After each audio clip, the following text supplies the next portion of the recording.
Hello and welcome to the Power Hour podcast. I'm your host, Scott Barrett, joined as always by the magnanimous John Proctor. We're continuing our series on MFL10s. This week we have Matt Harmon on to talk wide receivers. Matt Harmon is a fantasy football writer and editor for NFL.com. He's the inventor of Reception Perception. You can also find his work and terrific podcasts at thebackyardbanter.com. I doubt anyone listening right now isn't already familiar with Matt, but if you're not, he's genuinely one of my favorite figures within the industry and a must-read for me every time he puts out an article. Last year specifically, I made a nice profit listening to his advice on guys like John Brown, Crabtree, Allen Robinson, and hopefully today he can give us some more hidden gems at the wide receiver position for MFL 10s. Matt, how are you doing today? Is this your first ever podcast? I've never been on a podcast before, actually. So this is pretty. This seems like a pretty innovative product. I just talk into the computer and then like people will hear it? Yeah, it's cool. Like radio. It's crazy. It's taken off. Wow, that's awesome. Well, thank you guys for having me. This should be pretty fun. It feels like the season is right around the corner because it is, and that's a little terrifying. But at the same time, I'm into it. That was way too kind of an introduction. I appreciate it. Yeah, no problem, Matt. Johnny, I've neglected you here. How are you doing, Johnny? I'm good, man. Yeah? I'm good. All right. Well, I'm super excited for today because, legit, love Harmon, especially when he's talking wide receivers. I always learn a lot. And last year, my most owned MFL 10 wide receiver was Dwayne Bowe. So, hopefully you can bring the fire for us today and we can correct some of my mistakes last year. The first guy I want to bring up, I think we're going to do things a little differently. Wide receiver is just such a big position that really you sent me your rankings a couple weeks ago. I sent you mine. I kind of cross-referenced them and compared them to ADP and found guys you were higher on than me, guys I was higher on than you, guys we both agreed on being higher than ADP or lower than ADP.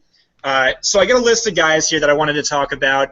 The first guy is the guy who really is just like mine and John's baby. For those of you who maybe watched us do hangouts for DFS during the regular season last year, you know that our most hyped wide receivers for DFS were Doug Baldwin. We were one of the earliest podcasts on him, deeming him #MustStartDoug. We also touted Brian Hartline during his 4.5 game stretch where he averaged almost 17 points per game. But the other guy, my currently third most owned wide receiver in MFL 10s, current ADP of wide receiver 53, Kamar Aiken. Also, PFF's number 15 graded wide receiver last season. He ranked 20th in fantasy points per snap. Over the final 8 games of the season, he ranked 11th in total yards, 14th in total fantasy points, and that's in spite of catching passes from Matt Schaub, Mallet, Clausen. Matt, I know you're super high on this guy as well, so give us a reason to draft him even now after you've completely blown up his ADP. Yeah, I know. That's the unfortunate part. You start to get the news out there, and it's like everybody. Shout out to Christo or at the what on Twitter. I think he's been constantly like, stop. Every time I tweet the Kamar Aiken article, he's like, stop, don't do it anymore. Kamar Aiken's a funny one because actually at the beginning of last season I talked about this in the article about Kamar Aiken. Matt Franciscovich, one of the other fantasy writers at NFL.com, he's like, guys, I think Kamar Aiken might be a sleeper. And we were just like, all right, shut up, man. That's like some journeyman special teamer. But, I mean, like you mentioned, he went on to become really productive, especially down at the second half of the season. And, a lot of people have pointed out that was when Steve Smith is hurt. I don't know what we're going to get from Steve Smith this year. I think we can just start off with that. Like, there's almost no guarantee that a receiver his age, like he's my favorite player of all time, but it's a stretch to think that he's going to be a major factor this year.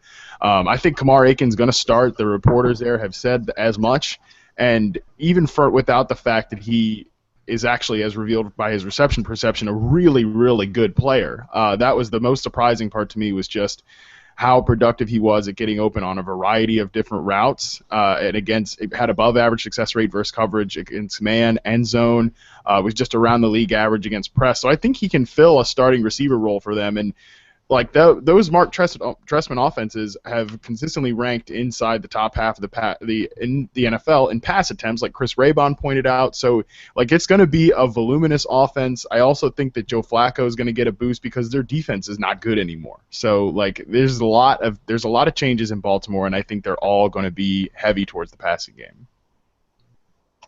Yeah, I completely agree. I was talking to beat writers a couple months ago, and by talking to them, I just mean hounding them incessantly for their opinion on who's going to be starting, and almost all of them said even if 37-year-old Steve Smith coming back from an Achilles tendon tear starts week 1, and even if Perriman, and this is before Perriman's most recent injury, they were convinced that Aiken is locked into the starting role. So I really think he's safe there. Like I said, he's a super underrated talent. He was PFF's number 15 graded wide receiver last season. To put that in perspective, Mike Wallace ranked 3rd worst out of 119 qualifying wide receivers. I'm a huge fan. I think he's still a value at his price. Definitely like that offense. Johnny, you're in agreement with me here, right?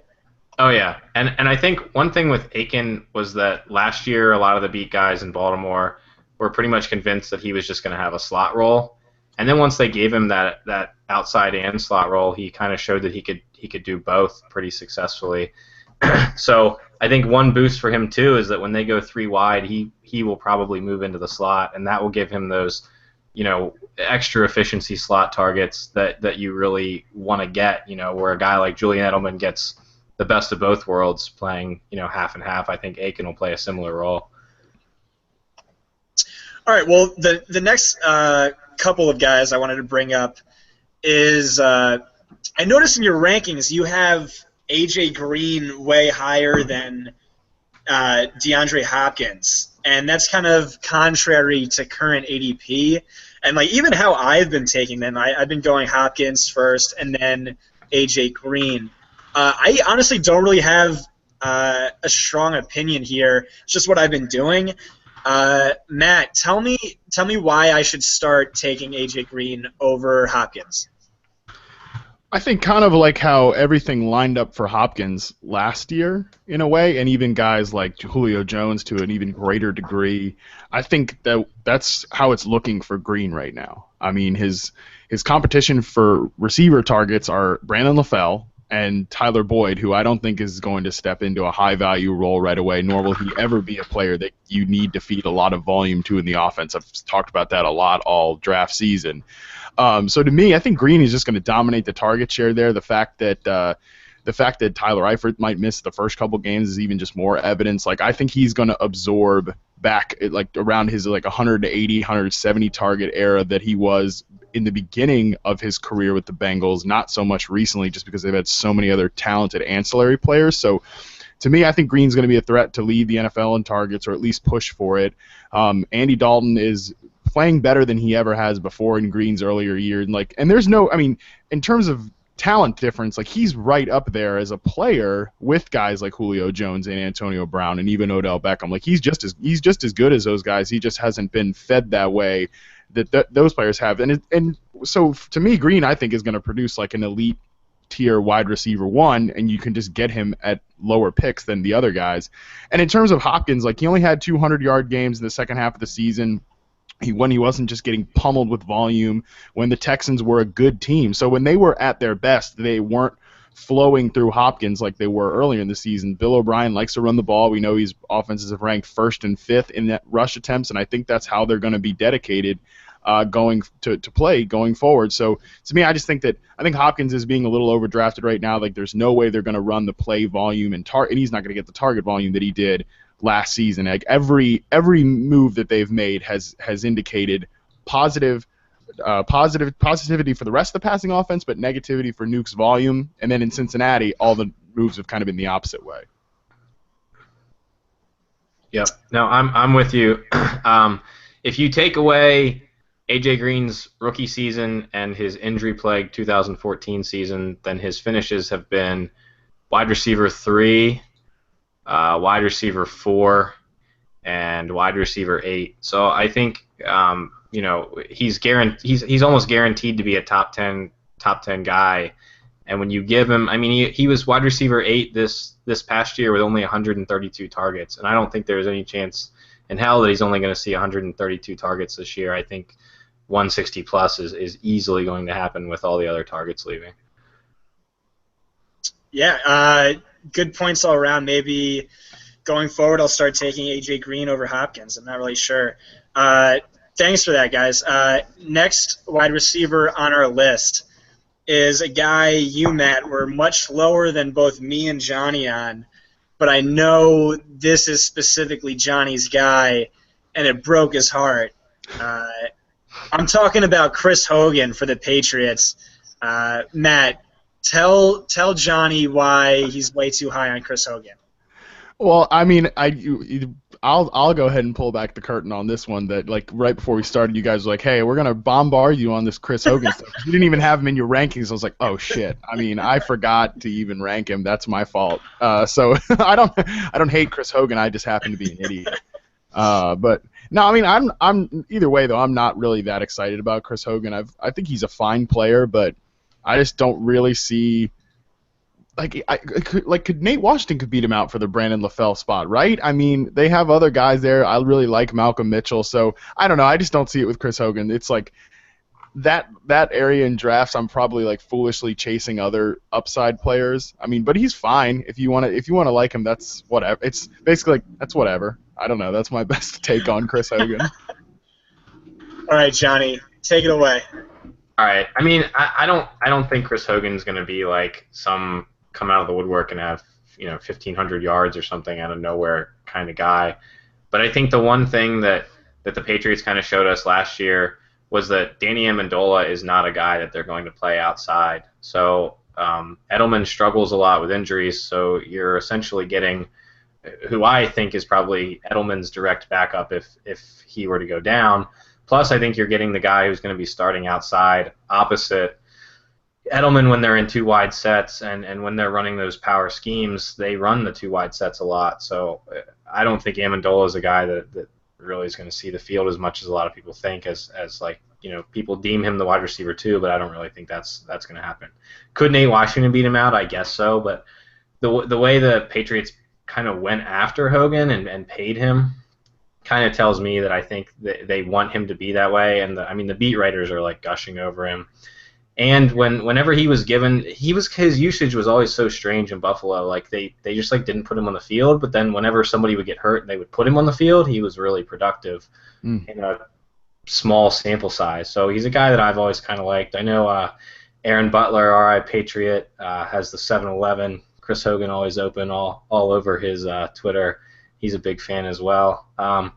And people haven't really moved him up. I mean, you get him in like the 13th round. He's kind of a wide receiver I just grab when he falls as like a wide receiver 6 or 7, and I'm completely content with that. Yeah, he's currently going wide receiver 59. I think one of Matt's points was we're hoping he's LaFell 2014, but we're not 100% sure that he's going to get that role at least. But then also with Martellus Bennett being a factor for targets, don't you think that might kind of like lessen his ceiling, or what do you think? I mean, I think so. I think the Bennett's going to be a pretty substantial part of that offense, and I mean, especially in the red zone. I think that's just going to be Gronk and Martellus, and rinse and repeat, and Blunt too. But in terms of passing targets, they're going to do what they got to do with those two. I mean, I think they acquired Bennett with a pretty real plan in mind. I've kind of come around on my stance on Bennett because when he was first traded, I was just kind of like, I don't care. I mean, I think it's just going to be another one of those hype things. Like we've been looking for the Patriots' second tight end forever, but I think this time it might actually be real. Yeah, I think Bennett completely caps Hogan, and I think he hurts Edelman too with touchdown upside. I don't think that the wide receivers are going to get as much usage in the red zone as they were before. So people don't really want to talk about Edelman losing his touchdown upside, but he was used heavily in the red zone last year in the beginning of the season, and that's probably going to be Bennett and Gronk this year, I think. And not to mention like the Brady suspension thing. I think that plays a factor with the bottom rung players like Mr. Hogan here. Like, I mean, I'm not gonna bump Gronk or Edelman down too much based on the Brady suspension, but a player like Hogan, yeah, I definitely would. Yeah, I actually just was talking to some of the PFF writers about this Brady suspension. I'm not bumping anyone down, to be honest. I'm bumping Brady down a little bit. I think it's like a 50-50 chance right now that he's suspended, so I'm crediting him with 14 of his 16 games. I think that's fair. And I'm not really bumping down. I think we talked with Rummy about this last week, but I'm not really bumping down any of the receivers. You saw with Matt Castle in 2008. He still ranked top 10 in pass attempts, top 10 in passing yards, top 10 in passing touchdowns, top 10 in fantasy points. I think it's a stretch. I think there's just like maybe too many variables to consider to really bump down anyone with the possibility of whether or not Brady misses out on those 4 games. But I definitely agree with a lot of what you're saying. Concerns for Hogan. I still think he's probably more of value right now at currently wide receiver 59. But Matt, I'll segue to someone I know we both agree on, and that's Torrey Smith at current ADP value of wide receiver 41. I love Torrey. He's currently my most owned wide receiver in MFL10s. Per Pat Foreman, who's really one of my favorite fantasy writers out there, Chip Kelly's offense ran 69 plays per game in 2015. Nice. 1 year after pumping out 70.4. Meanwhile, Alex Smith's 49ers ran 60.6 plays last year. Over the course of the season, that totals a difference of more than 2 targets per game for Torrey Smith. Though honestly, like excluding pace, there should be a big increase in targets coming anyway. Last season, when targeting Torrey Smith, 49ers quarterbacks averaged a QB rating of 116.9. Torrey ranked second in yards per catchable target, yards per target, third in yards per adjusted target, fourth in yards after the catch, eighth in fantasy points per catchable target. But like the crazy thing about that is Torrey ranked only 25th in average depth of target, where usually he ranks like within the top 10 easily. So that just makes that even more impressive. It wasn't just the typical deep threats, deep passes that Torrey gets. He was just hyper efficient on every target he got. I really like him. I think he's due for an increase in targets on pace, then even not including pace. Matt, tell our listeners why they should be drafting Torrey Smith every chance they can get. Yeah, well, that was fun when he was like a 13th round pick a few months ago. Those were good times. It's crazy. I mean, there's no way he's going to catch 33 passes again. You talked about that. You did a good job of saying why that's the case, especially with the pace. I mean, there's just going to be so much more volume to go around in San Francisco. But I mean, Smith is still a good player. Like, he was consistently a wide receiver 2 in fantasy before moving to San Francisco.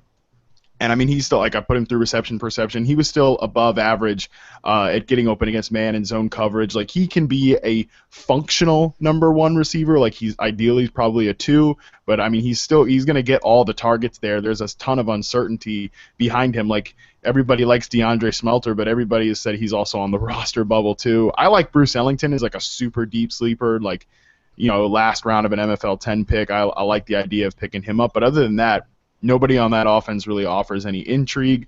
And if you look at what Deshaun Jackson and Jeremy Maclin did as kind of that speed X receiver for Chip Kelly, I mean, they were 126, 143 targets, both went over 1,300 yards and caught 9 and 10 touchdowns. So, I mean, I think that everything is set up for Smith to be a value, even at his current ADP. Like, I'm fine taking him in even like the 7th and 8th round, like especially in a best ball league. I mean, he's made for this format anyway. So, yeah, I mean, he's the most obvious value on the board right now. I mean, he'll probably break 1,000 yards, and if Blaine Gabbert's even somewhat functional, there's a chance he could push for 8 or more touchdowns. Yeah, I just want to say that on Bruce Ellington, if you search Isaac Bruce Ellington on Twitter, you'll notice that Evan Silva has now been giving him the patented Silva bump, and Ellington is now going in like the 16th, 17th round of MFL10s. So that cat is out of the bag. But with regards to the 49ers, we also have, I mean, Anquan Bolden could end up back in San Francisco, and that would not surprise anyone, I think. But Torrey, I mean, right? Even if he's the number 2, whether he's the number 1 or the number 2, he's going to have value in that offense with the pace. He's not going to be as bad as he was last year, and even as bad as he was last year, he was a couple spots better than what his current ADP is. So even if he repeats, then he still meets his current value of ADP 41. So you're really there's really no risk involved in taking him until his ADP works its way up into the mid-30s. That's when you probably want to start to panic a little bit on him. Yeah, he's just a really good case right now. I'm totally loving any chance to take a team's number 1 receiver that late in the draft. I mean, you're just getting much more predictability, in my opinion, than taking even a really high-end number 2, based on targets alone.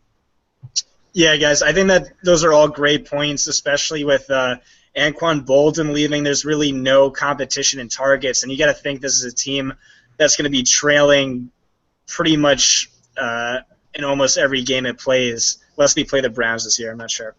But moving on next, I wanted to talk about the Indianapolis Colts passing attack, because I know you are super high on Dante Moncrief this year. And I like Moncrief, but I'm also super, super high on T.Y. Hilton, who you're kind of low on. Right now, Hilton's the wide receiver 17, Moncrief is the wide receiver 24, and Dorsett is the wide receiver 58. Here's why I like T.Y. Hilton. Last season, only 57.6% of his targets were deemed catchable by PFF. That was the lowest rate among all wide receivers. To put that in perspective, in 2014 with Andrew Luck, 70.7% of his targets were deemed catchable. Beyond that, Hasselbeck also had the second fewest amount of passing attempts that traveled at least 20 yards or more downfield among all passers, with at least 25% of their passing attempts, while Luck led the league in that category in 2014. So not only should Hilton see more accurate targets in 2016, but he should also see a significant increase in higher quality targets. And that's kind of what he's been known as, is that elite kind of deep threat too. But I'm not completely down on Moncrief. Last season, Colts quarterbacks had a 93.5 QBR when targeting Moncrief, but only 78.9 when targeting Hilton. So I do like him too. And then we also have to consider Dorsett with Fleener leaving. You got to consider less 2 tight end sets and maybe more 3 wide receiver sets. Harmon, what are you doing with the Colts passing attack right now? Yeah, it definitely seems like there's a lot of people out there that like Hilton a lot more than me. I was listening to On the Couch today, and my man Sigmund Bloom was talking about how he could see him making like the wide receiver 1 jump, into like a kind of having a career year sort of thing. I mean, I guess I can buy it. People just always like T.Y. Hilton more than I do, and I don't know what it is. It's not like I really have anything against him. It's just and he's in a fine draft range. I just never really end up drafting him. Like it just never happens. So I don't know what it is about me and T.Y. Hilton. I honestly just don't have like a good explanation for it, but I think the Moncrief is, just as talented. Like in terms of ability, I think they're pretty much on par. I think that we saw Moncrief break out already last year. It just didn't get to continue happening because he ran into Carolina and then Denver and then lost Andrew Luck for the season. And you mentioned what a train wreck that offense really was after Luck went down. And Luck was even not that good last year. So, I mean, my problem with it, because I'm definitely projecting Dante Moncrief to break out, but I'm also not projecting like an elite quarterback one season from Andrew Luck. So I just have a hard time thinking that Moncrief breaks out and Hilton makes like a jump in wide receiver tiers, to me, because I just don't see this offense being all that great. Like I think we all got really overhyped on them last year, and I don't think that anything has really changed to make me think that wasn't like a mistake. And really, they're not any better today than they were then. But I mean, I love Moncrief as a player. Like I said, he's a really good example of a guy that was a piss poor route runner in college, but then showed immediate progression once he got to the NFL. And I think that there's probably a good reason for that, because if you notice, like, receivers that get better as route runners, they come into the league, they almost are always paired with like a really good technical veteran. And I think that he had that with Reggie Wayne, and from a few things I've known about them is like they were just really, he was really kind of tight-lipped at paying attention there. So definitely progressed year one. And then last year, he was running just some terrific routes, consistently creating separation against guys like the Bills cornerbacks and Darrelle Revis, the game he played against the Jets. So to me, I think Moncrief has all the skill sets to break out. I think he has the quarterback to do it. And I mean, he's a guy whose ADP is definitely going to continue spiking, probably, especially once he gets healthier. I think that might have had a little bit of trepidation out there with people, but yeah, I love everything about Moncrief, and I think he's going to be a big time value this year. So my stance on Moncrief, I'm like with you in that I really like Dante Moncrief as a player, and he won me a lot of money, not last year but the year before, in his sort of breakout game where he had like 3 targets but 2 touchdowns. Yeah. And I've kind of followed him through the NFL, but my issue with him is that people are considering him to be like this year's Allen Robinson, partially because of you, and just partially because that's kind of like a narrative that is now, you have this, you're going to have this breakout wide receiver who becomes the wide receiver 1 on his team. So he's going in like the late 3rd at times, mid 4th round, whereas Allen Robinson last year, who was like a great value in the 5th round, was going at like a round later or even later than that. So it's kind of like people seem to have this expectation that he's going to have this Allen Robinson type year, and I don't know if we're really going to see that, because he has actual competition for targets with T.Y. Hilton, whereas Allen Robinson, Allen Hurns is not as good as T.Y. Hilton. But I love Moncrief. When he falls into like the early 5th round, I'm picking him up for sure. But I have a hard time picking him in the 4th round, where a lot of people are taking him. Yeah, I'm there with you. Like, if you're taking him at the 4th round, you're probably plucking him at his ceiling. Like, because I don't know if I see him having like a top 5 season like Allen Robinson did. So you are definitely kind of probably flirting with a dangerous position there. But I do wonder sometimes, like, because at the same time, like, that's where he goes in MFL10s, and obviously that's what we're talking about here, so it makes sense. But at the same time, I do wonder in like casual redraft leagues whether he's going to go that high, because I did a mock with NFL.com. He fell to the 8th round. I took him there, and then same thing in a football diehards mock. So then that's with all pretty sharp guys too, of course. So. Except the idiots that I work with at NFL.com. They're not smart. But, I mean, so the Football Diehards magazine, though, I mean, obviously those are a bunch of sharp men and women in the industry, too. And yeah, I got him in, like, I think the 8th round there as well. So, yeah, I don't know. We'll see where his draft position ends up. Yeah, I think personally I side more with Sigmund Bloom on the T.Y. Hilton breakout. I just have trouble paying for Moncrief's breakout pre-breakout, you know what I'm saying? But thank you, Matt, for bringing the fire takes and the multi-syllabic words to the Power Hour podcast. Really appreciate that. I think next up is another situation where I want to talk about all 3 wide receivers, and that is Carolina's passing attack with Devin Funchess, Kelvin Benjamin, and Ted Ginn Jr. I noticed when we compared rankings, you were way higher than I was on both Funchess and Benjamin. I know Johnny has some narrative street going on Benjamin, but I'm having a hard time getting behind him after the offense was so different and really, honestly, like much better without him. I don't know if I see him sniffing close to 160 targets again. Funchess was abysmal in the first half last season, and then a lot better in the second half.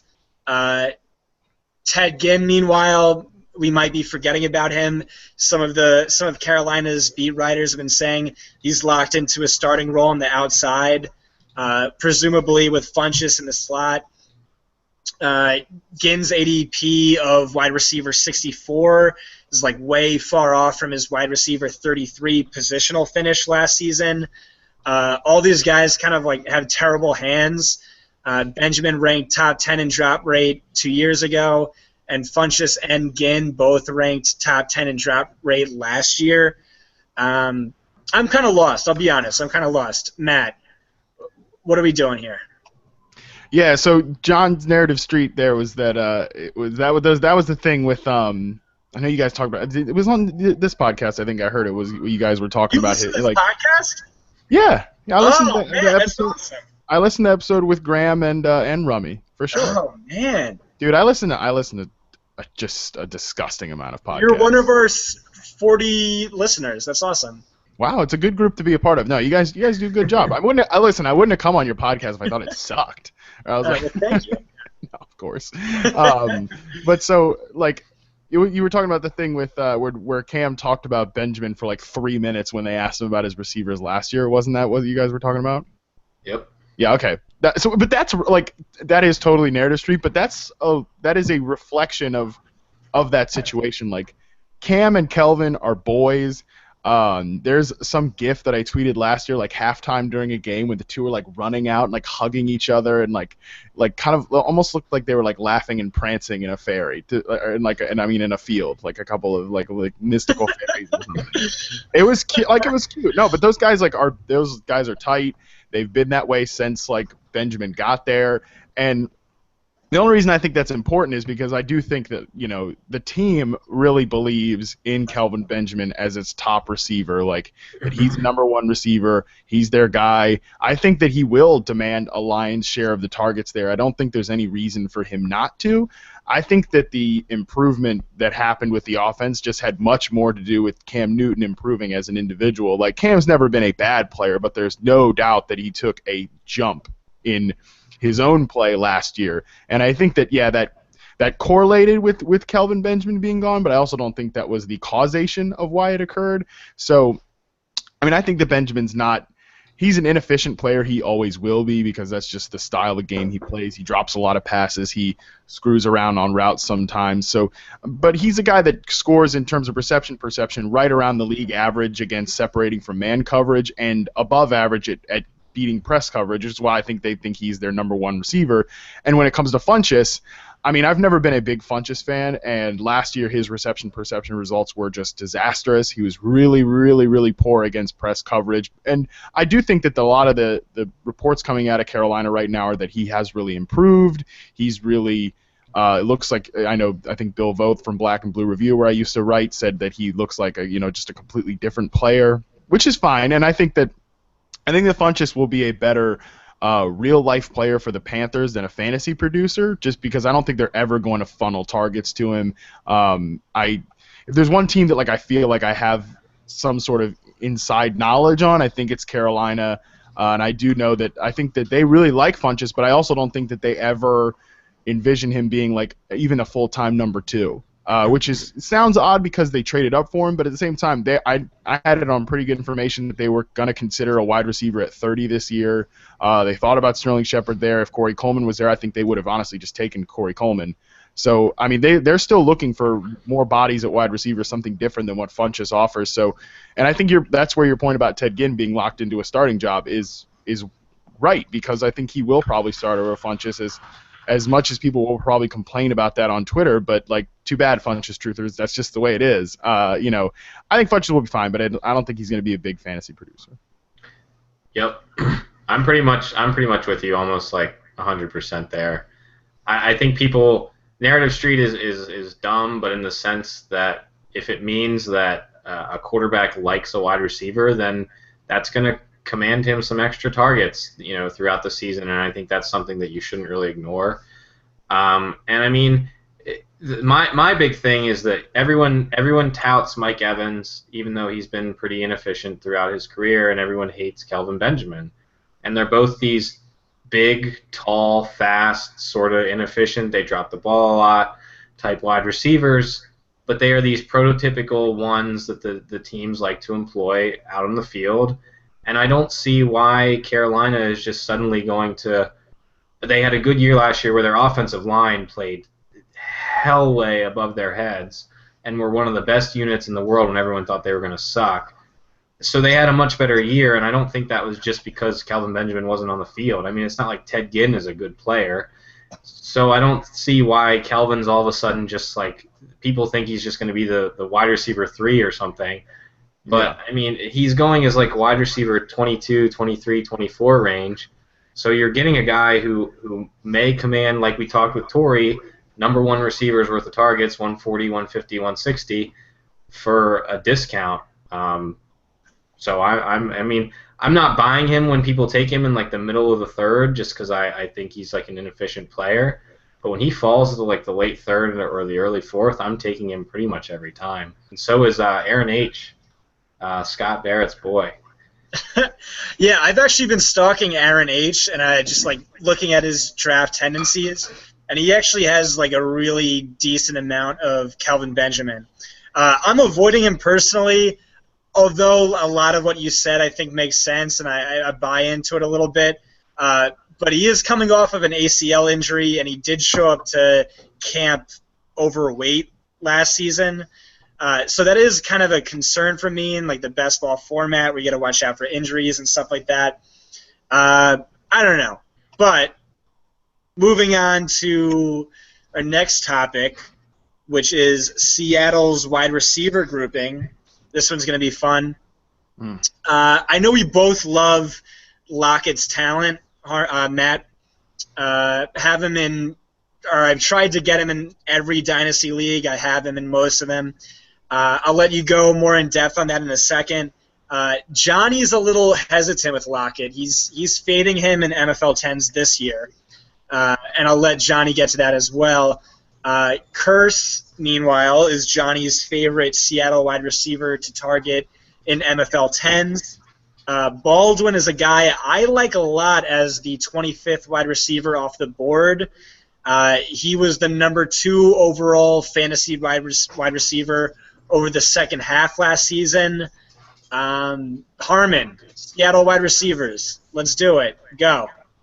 Yeah, well, I think there's a lot to dive into here with the Seattle offense, because I personally think that they're going to be transitioning to more of a pass-oriented offense. And I know that their attempts only rose by, I think, an average of 2 in the second half of the season, but I think just from there's more to saying like a team is pass-oriented than their attempts. You know, it's how they execute a passing attack, and they went to a lot more spread concepts, up-tempo sort of things that made them, you know, still based on the run game, but much more of making plays through the passing offense than they had in any previous years.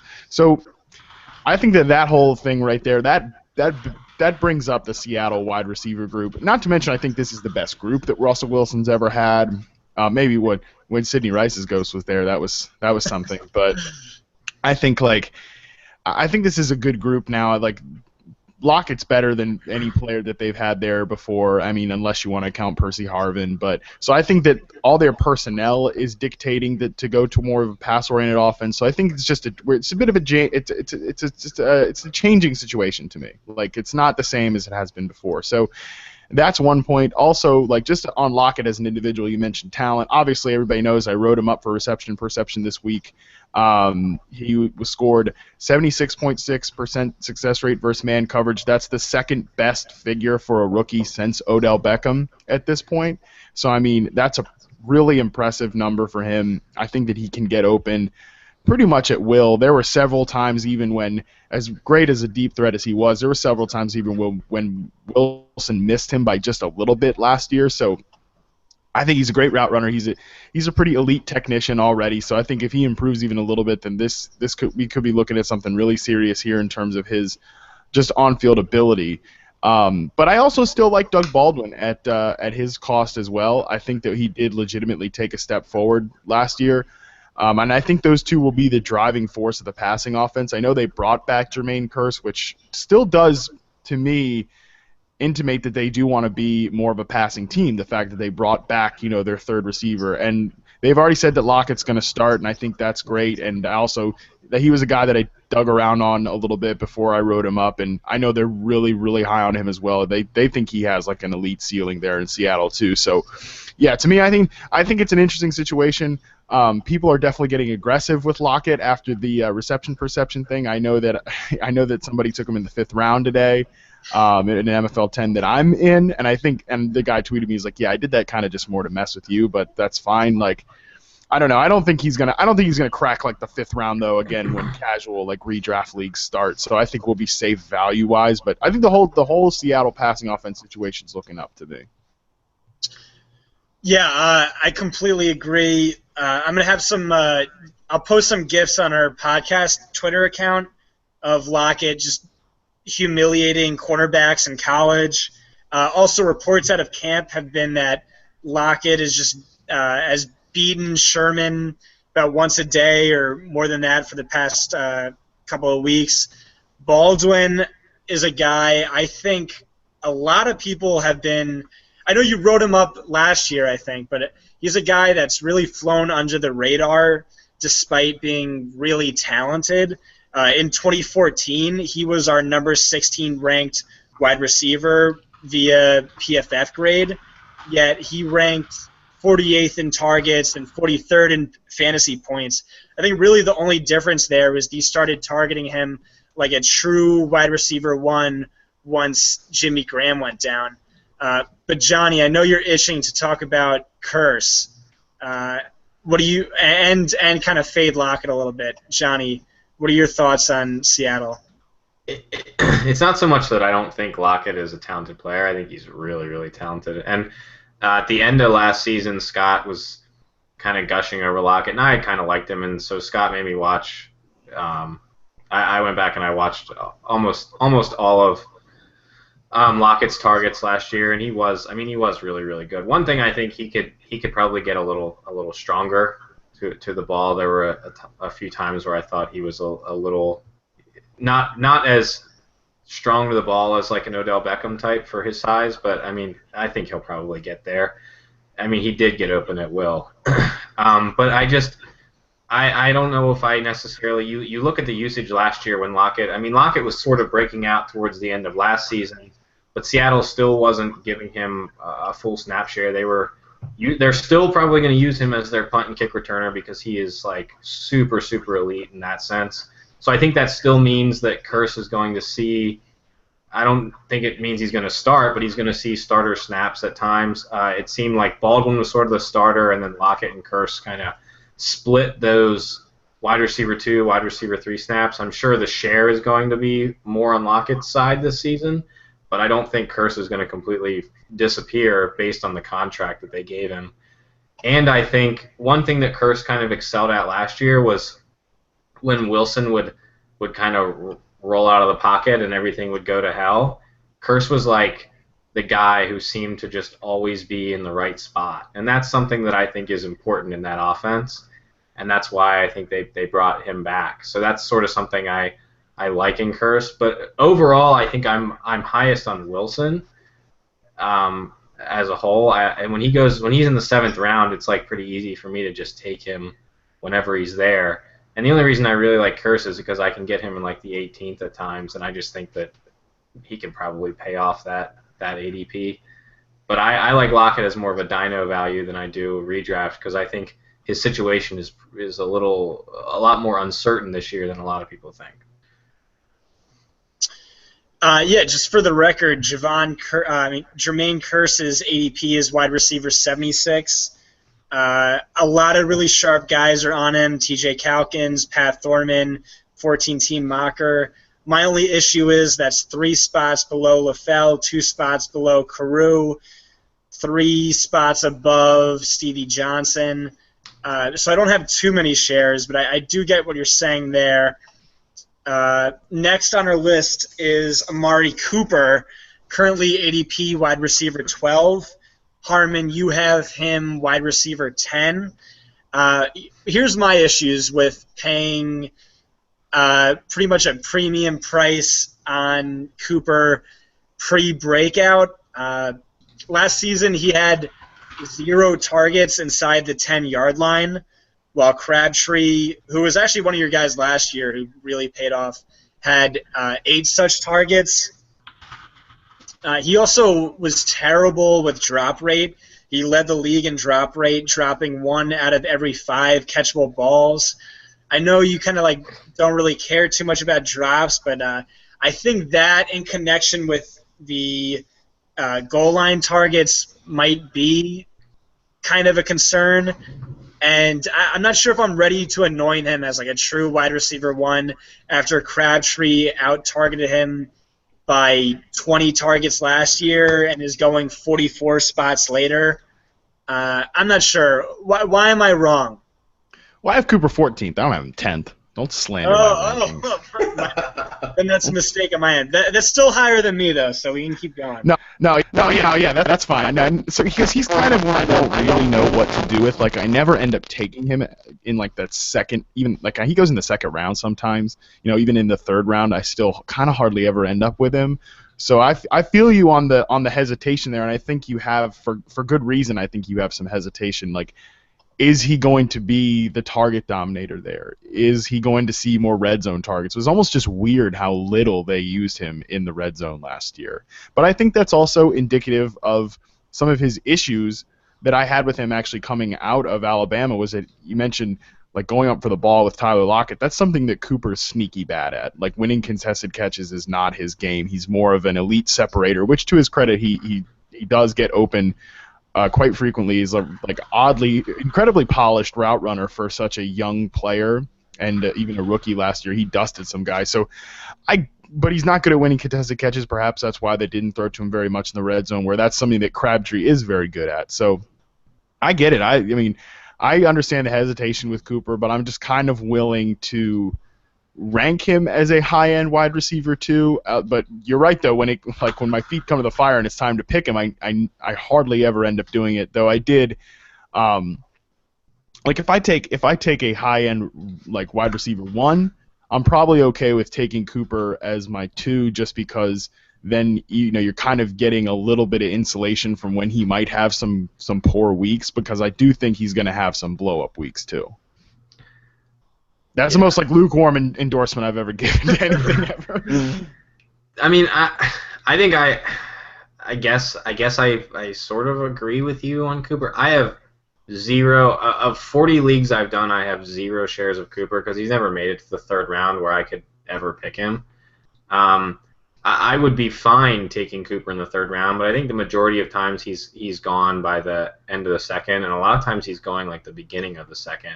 And I just don't think I can take him there until I see a little more from him, especially when, there are times where he's going before Alshon Jeffrey and some other proven guys who have a lot more. Yeah, it's completely nuts. There are guys that have a lot more under their belt that I'm definitely going to take over him. And in the same sense, I can get Crabtree in the 6th or 7th round, who's probably, I think Crabtree will probably become the second most targeted this year behind Cooper, but I still think you are getting a guy who was a high wide receiver 2, fringe wide receiver 1, if he's a little more efficient this year than he was last year, for a major discount, whereas Cooper, you're not getting any discount on him at all. He's going right now as a wide receiver 12, when I don't think he's necessarily guaranteed a wide receiver 1 status. Yeah, so I do think Cooper is an elite wide receiver already when the ball is in his hands. Like last season, he had a 15.0 yards per reception rate, which is right next to A.J. Green and Odell Beckham, who had a 15.1 YPR rate. Meanwhile, Crabtree had a 10.8 yards per reception rate, which ranked just next to Pierre Garçon and Stevie Johnson, which isn't too exciting. But definitely, I think he does have a high ceiling and a lot of potential, especially if he can curb the drops and maybe get better in contested situations. I'm just not ready to pay for that yet without seeing it. Scott, let me cut you off real quick. Wait, yeah. So Aaron Butler just shared with us a Washington Redskins picture that they shared this afternoon with their receiving core, and Pierre Garçon is not in it. It is Dotson, Reed, Crowder, and Deshaun Jackson. Really? Do we have a stance on that? Yeah, that's a good idea to bring up. Matt, what do you think? Yeah, there were a few people that I just wrote up for the Washington Post, the Washington receivers reception perception results recently, and like I included probably one sentence on Garçon, and some people were like, hey, why didn't you mention Garçon? I'm like, well, he's the one I find least interesting out of them all right now at this point. Like, but I don't know. That's interesting because for all intents and purposes, I thought he was still going to probably start for a little bit, but I like Doxton as a value now. Like after the draft, he was going like kind of even in like the 9th round in some spots, and I took him in a fair few, like the 10th or 11th, because I think he's gonna get a role immediately. Like I think he offers something that none of the other guys do, which is a combined skill set to be a complete wide receiver one. I think some of the negativity about his injury in off-season workouts has been kind of enough to bump him down a little. Now I see him kind of hanging around in some of the 15th rounds, and like I think that's definitely a good spot to take him there. I don't really have a take on Garçon at all, although I still think he'll have some viable weeks if he hangs on the roster because I expect the whole offense to be good. But I'm about Deshaun Jackson this year. Like at his cost, just especially in MFL10, is just all about like. If he's in the 7th round, like that's an auto pick to me. I think he's my most owned receiver so far, or at least up in the top 2 guys that I've drafted most. And Crowder's interesting too. I think Crowder's a nice little player. Probably not going to matter that much in fantasy, but he'll have some weeks. Yeah, I completely agree with you on Deshaun Jackson. Currently my 4th most owned wide receiver in 10s, going wide receiver 39. Last season he ranked 1st in adjusted yards per target, 1st in yards per target, 1st in yards per catchable target, 1st in fantasy points per target, 1st in fantasy points per catchable target, and he didn't drop a single pass last season. I'm all over him. I think Reed's going to open him up. Whoever's opposite him on the outside is going to do the same. I think he's perfect for a best ball format where he really kills it on those deep balls, but might be kind of inconsistent week to week. So I definitely agree with you there. Johnny, I know, is also kind of high on Jamison Crowder, and Jordan Reed as well. Johnny, what are you doing here? I mean, I think the Redskins have kind of showed us that they want to be a passing team. They kind of YOLO'd it at the running back position. They have 2 running backs who were both better as receivers than they were as runners in Matt Jones and Chris Thompson last year. Even though people want to pretend that Matt Jones wasn't that good as a receiver, he was actually pretty good. And Chris Thompson was really, really good. Jamison Crowder was great in the slot, which seems to be where he's going to be again this year. And I think the interesting thing with Dotson is that the most complete receiver that they have is Jordan Reed, but he is like a ticking time bomb when it comes to injuries. So if he were to go down, then the guy most likely to take over the top target share is probably not Deshaun Jackson. It's probably more likely to be Dotson. So he's a guy that you may get a huge value on at the end of next season if Reed was to die like he has in the past. And then I just want to say, fuck variance, because Deshaun Jackson is my auto pick in the 7th round, and I still only have 3 shares of him. Yeah, I'm a huge Scott McLuhan truther, and like really just everything from sticking with Matt Jones, who was kind of borderline terrible last season, to drafting the unnecessary extra wide receiver in the 1st round, is just kind of pointing to him being smart enough to realize that the league is 100% shifting to a passing league. He paid Kirk Cousins as well. I would not be shocked at all if the Redskins ranked top 5 in pass attempts next season. Was there anything else you wanted to add, Matt? No, I mean I think that was all really well said, and definitely fuck variance is a good motto to always have. Yeah, so no, I think that's the well said. All right, well, next up is a guy everyone seems to be down on right now, understandably for some reasons. For others, maybe not so much. Nelson Aguilar, current ADP of wide receiver 65. I noticed, Matt, you and I both were higher on Aguilar than the consensus. One reason I was, and I'm sure Johnny is as well, because we're both wide receiver versus cornerback matchup truthers, is last season Aguilar faced a number one cornerback on 80% of his snaps. Also, 66% of his routes came against, 56% of his routes came against either Darrelle Revis or one of PFF's top 16 graded cornerbacks in coverage. He was also dealing with a high ankle sprain for most of the season. Personally, I was a big fan of his talent coming out. I'm also very low on Jordan Matthews. Matthews led the league in percent of routes run from the slot each of the past 2 seasons. Peterson seems to imply that he won't be used there again. He won't be used outside in 2016, which, according to PFF's Neil Hornsby, based on Peterson's scheme, that accounts for 200 fewer snaps, case excluded, for Jordan Matthews this season. Meanwhile, I think Aguilar is kind of a perfect fit for Peterson on the outside. However, he is facing kind of severe legal problems. Yeah, right. That I'll let our resident lawyer talk about. Harmon, where are you on Aguilar? Yeah, I mean the legal stuff throws a bit of a wrench into this entire equation.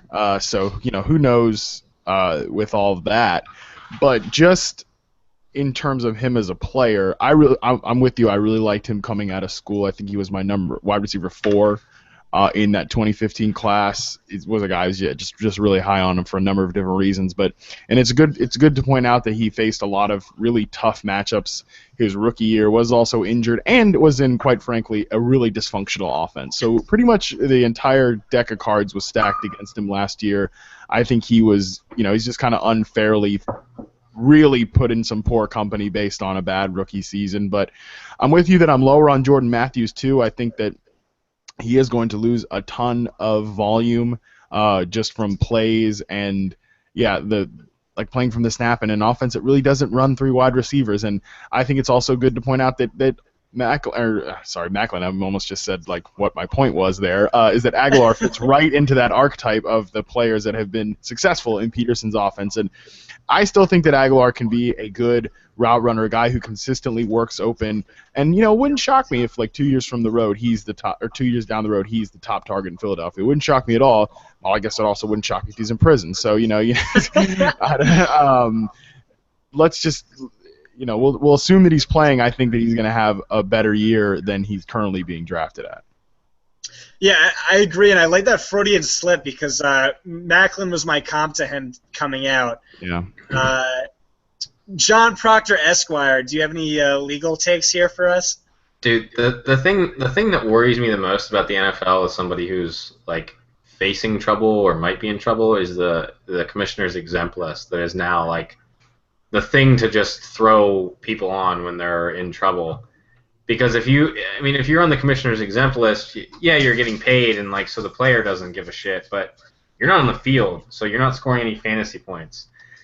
So if this rape charge expands at all, and the investigation really opens up, then that's something that he could end up on in the middle of the season or something, because the way social media has taken off, people are going to hound the Eagles if this is going on to get this guy off the fucking field. So that's what they're going to do, because that's what teams have done in the past, and that's what they're going to continue to do. So I think there is some real risk that he misses games while this type of thing is going on, unless he's cleared before the season. The problem is that this is so close to the season that could drag into the season, and it could really, and it's going to mess with his head. if this stuff is going on, I mean, a guy who struggled last year may struggle again this year. So, I mean, Aguilar was a guy I was drafting a ton of. I mean, I think I had like 40% share in the beginning of the season, and I'm down to like 15% because I've stopped picking him because he scares the hell out of me. Because I mean, if he was better last year, then yeah, I would. Don't take this the wrong way, but I would take the rape charge discount. But I mean, that was tough to hear. But the thing is that like the concern with I mean I don't know if he did anything or he didn't do anything, but if he starts being investigated and it really opens up into a real serious issue, then he's in risk to miss games. So it bothers me. Two things on my end. One, I was on an Eagles podcast for Eagles.com recently, and it was all about to talk wide receivers, and they said right at the top, like, we're not talking about Aguilar on the show. Like, just don't even bring him up at all. I was like, okay, that sounds like kind of a bad sign, but all right. And also just want to be clear, like, if he did it, fuck him, So let's just say that too. Yep. I was all. This thing really has thrown a wrench in it because I was definitely prepared to like go to bat for Aguilar and be like, yeah, he's a good late round value, take a shot on him. But from is he even going to be on the field perspective? That's like you said, we have no idea, and it's hard to like go to bat for that. And two, like I just don't really feel like being like, yeah, this guy's a good value when he might also have raped a person. So. Right. Exactly. I mean, and it's like.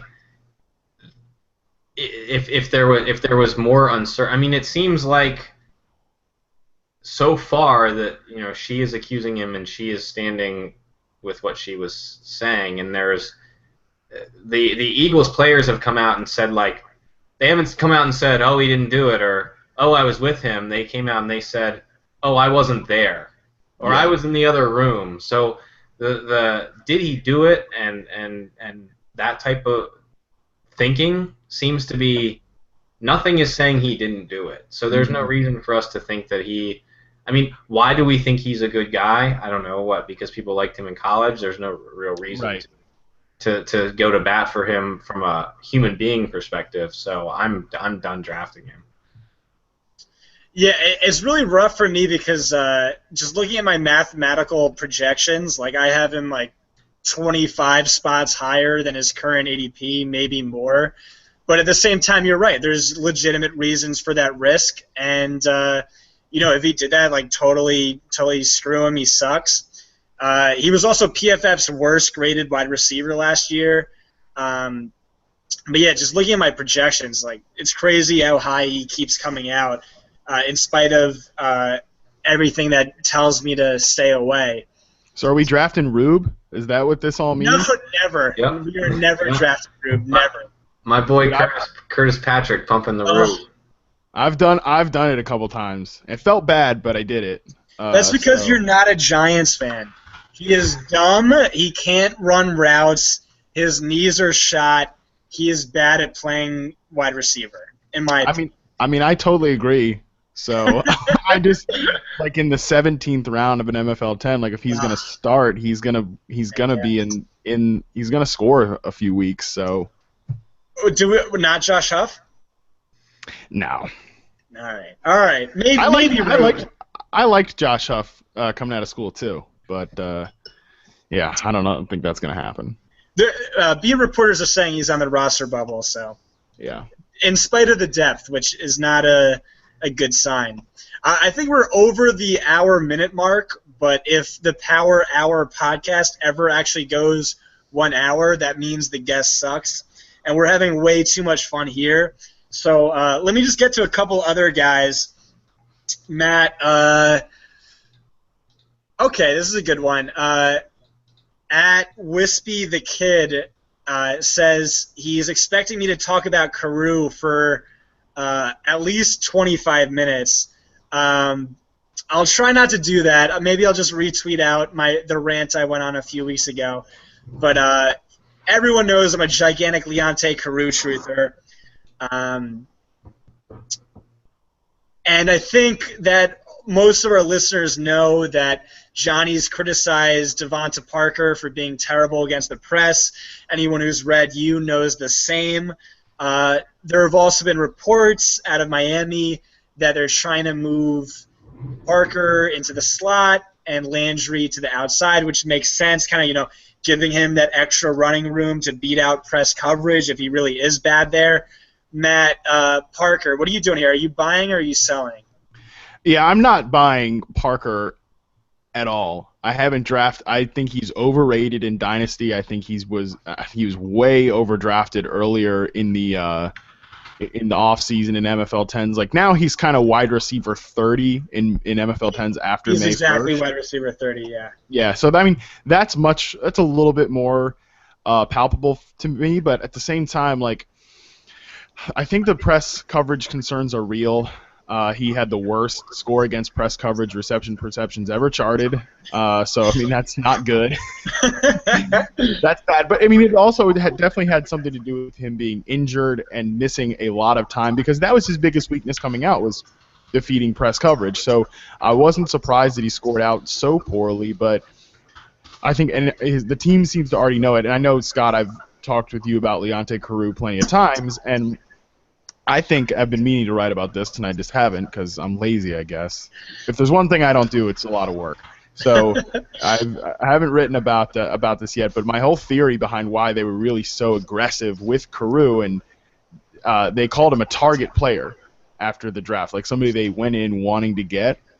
I think the reason that was because he was one of the best receivers at beating press coverage, and I think they knew that was Parker's biggest weakness. So I think they knew that Landry can play the flanker role and play the slot some, and then Parker can move from flanker and slot, and then Carew can be the X long term, because that's his best spot, is being right up on the line of scrimmage and being able to get off press coverage. So, and it's not surprising that he's already earning burn there. Even though Parker's been on the shelf, it's not surprising that he's earning some first-team reps. He's getting praise. I expect him to be a part of the offense. And, I don't think they're just going to suddenly take a ton of targets from Jarvis Landry just to give them to Devontae Parker for no real reason. Like, there were some really big plays that he made, but there were a ton of negative plays, and I think that's important to point out. Like, there's just no way. I can't take him at that price. And even just beyond, whether he's good or not, he's Ryan Tannehill's second receiver, and I'm just not that confident in Ryan Tannehill at all. Yep.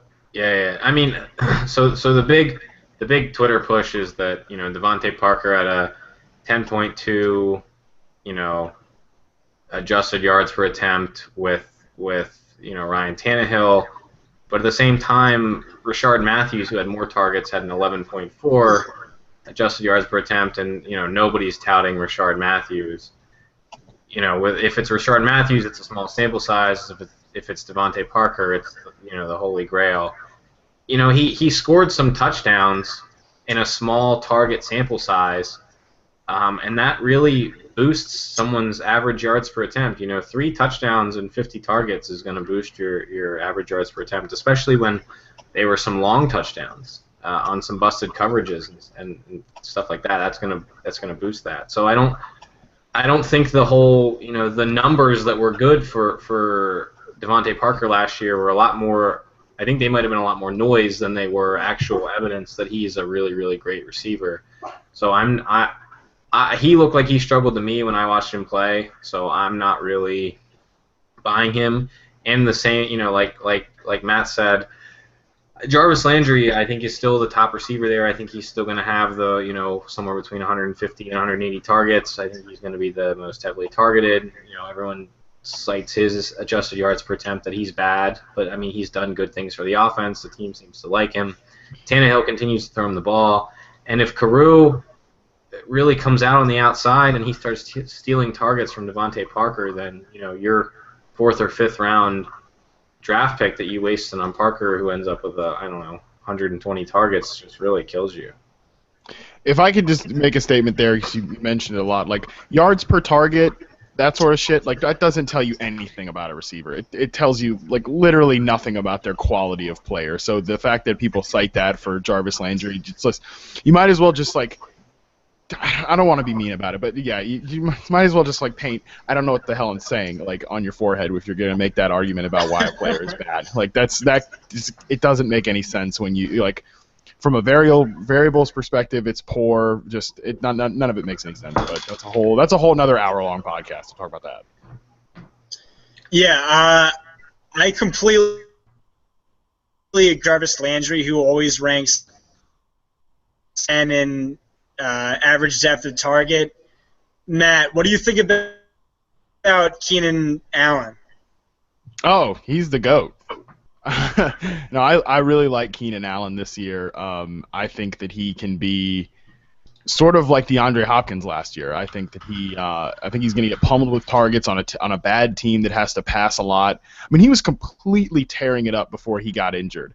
Like if he's in the if he gets to the third round, I'll take him every single time. I'm happy to take him in the second.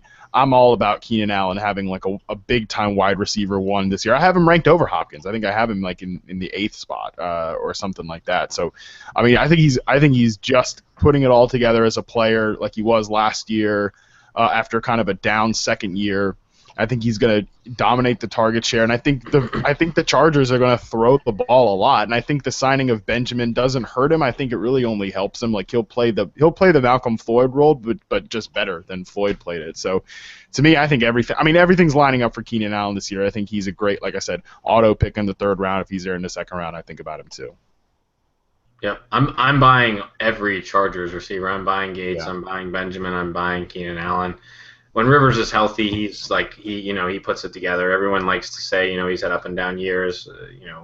A year and a half ago he had a broken back, and that's when he fell apart. And Keenan suffered that year as well. I mean, Keenan Allen is a really, really good player. We've seen him be really good. We've seen him be elite, and we've seen that Rivers is just going to throw him the fucking ball. He put together some insane target numbers in his limited action last year, and I don't see why that's really going to change all that much. I think their defense will probably improve, and they're probably going to try to run the ball a little bit more.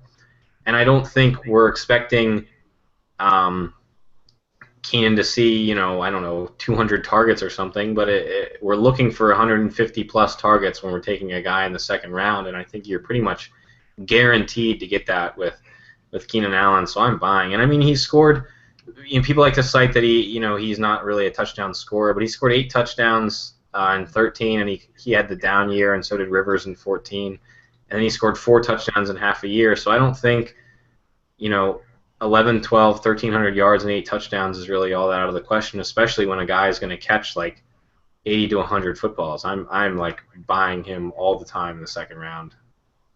Yeah, absolutely. And people are still down on him for weird reasons. Like he's a 100 catch threat. He was on pace for 178 targets last year before he went down. Like, yeah, he's going to be a wide receiver one this year, and the fact that you can get him at a discount is just fantastic. Yeah, I completely agree. He ranked 4th in targets per game, and I think the Chargers signing him to a fat contract really bodes well for his target totals in 2016. Makes sense. You're going to pay the guy before he has his 178 catch season. Definitely really high on him as well. I don't know if there's anyone else I had on the docket to talk about today, but just now that we have your brilliant minds, Matt, I want to talk about Alshon Jeffrey, who really keeps showing up in my projections really high. Keeps coming out as like wide receiver 4 or wide receiver 5.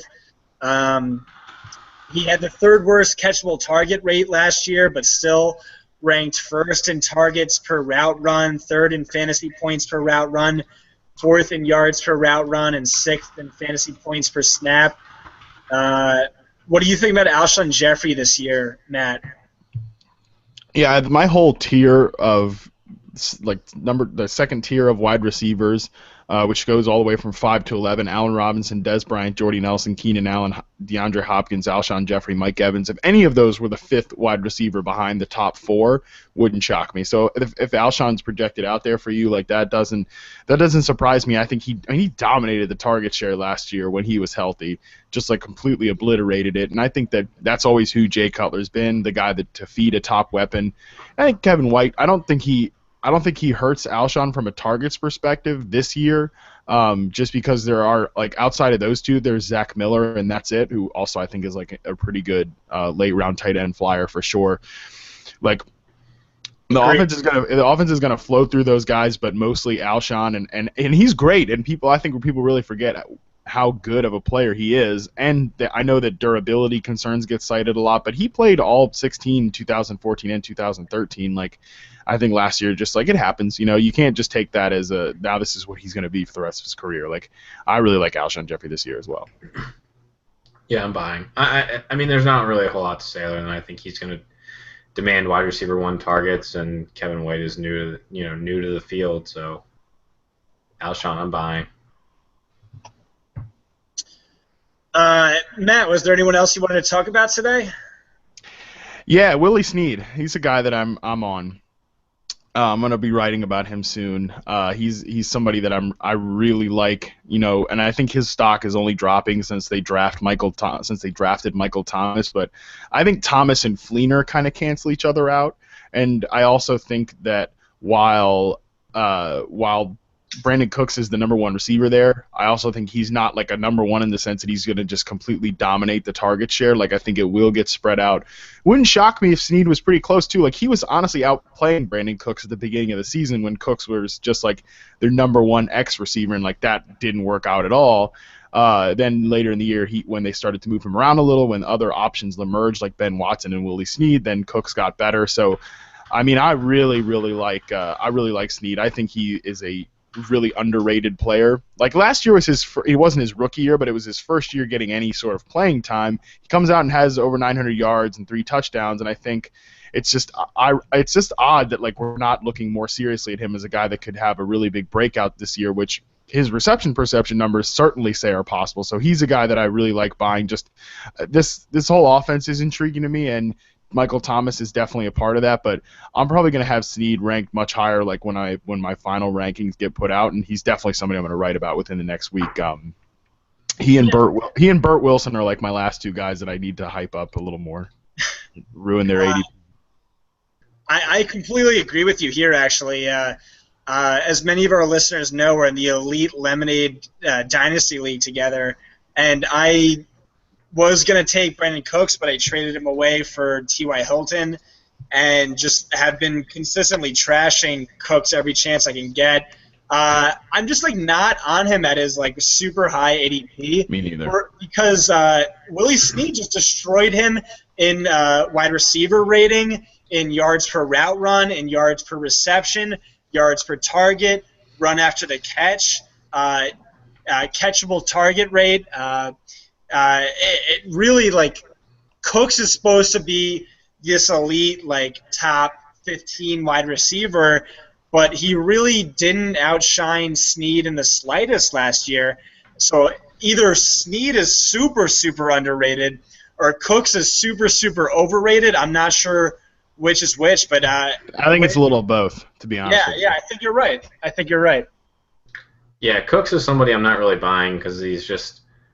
I mean, he was up and down last year. He had some pretty explosive games towards the end of the season, but he really, really struggled in the beginning of the season. And people seem to just like Parker, they're linking the end of his season to his value this year. And if you followed me at all, I've recommended Willie Snead pretty much every week in DFS last year until his price went up, except for Week 10 against Washington when I thought he looked hurt the week before. Just letting you guys know. And then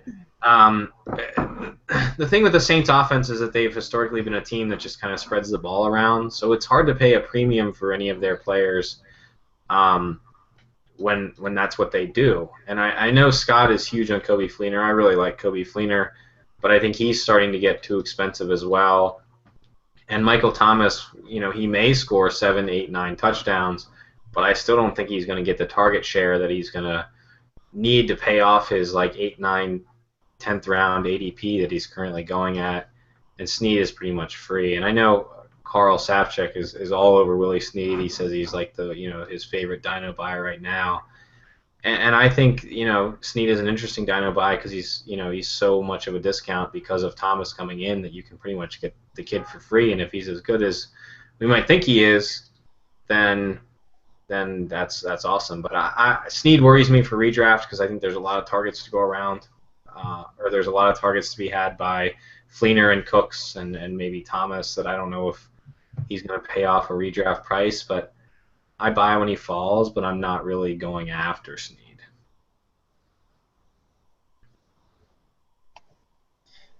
Johnny, my computer is kind of self-destructing right now. Do you want to take on the outro for me? Yeah, we can do that. So I just want to thank Matt for coming on, man. I hope you had a good time. Yeah, no, this was great. It was good to check. God, I need to stop talking. It was good to chat with you guys. It was fun. I enjoyed it. Definitely made me think about a few things for sure, and enjoyed having some bourbon here while I'm literally. I was telling Johnny before we started recording, I think I'm on a week-long bender at this point. My college roommate's in town, so I've pretty much been drinking every night, and that's not going to stop till Sunday. So this was painful on that end, but it is what it is. So wish me well, and hopefully I survive. Yeah. So. Scott, you want to talk about benders, or do you want me to close this out? Yeah, my week-long bender has been going 20 weeks now. But yeah, I just wanted to say thanks for everyone who listened. It means a lot to us. Everyone who downloaded. We're gonna try and do an MFL10 special Power Hour podcast league that MFL. My fantasy league comps for us, and we're going to get Harmon and Rummy and all the guys we've had on, and we'll get a few special 5 or 6 of you in there as well. So just I don't know how we're going to go about selecting. Maybe whoever kind of pimps out the podcast the most in terms of retweets or comments or commenting. In reality, if you let Scott bang your sister, you can join. Or that, whatever. Yeah. I'm out of the league then. Or just review the podcast. That means a lot to Johnny. That gets him so excited. But thank you for everyone who's joined us today. This has definitely been one of our better podcasts yet. Thanks a lot for coming on, Matt. Yeah, man. It's my pleasure. This was fun. Absolutely. All right. Yep, find Matt on Twitter at @MattHarmon_BYB. Obviously, if you don't already follow him, you're doing something wrong. Find Scott at DudeFantasyBro, and find me at my 6th grade AIM screen name at SuperDuperman22. Find the podcast.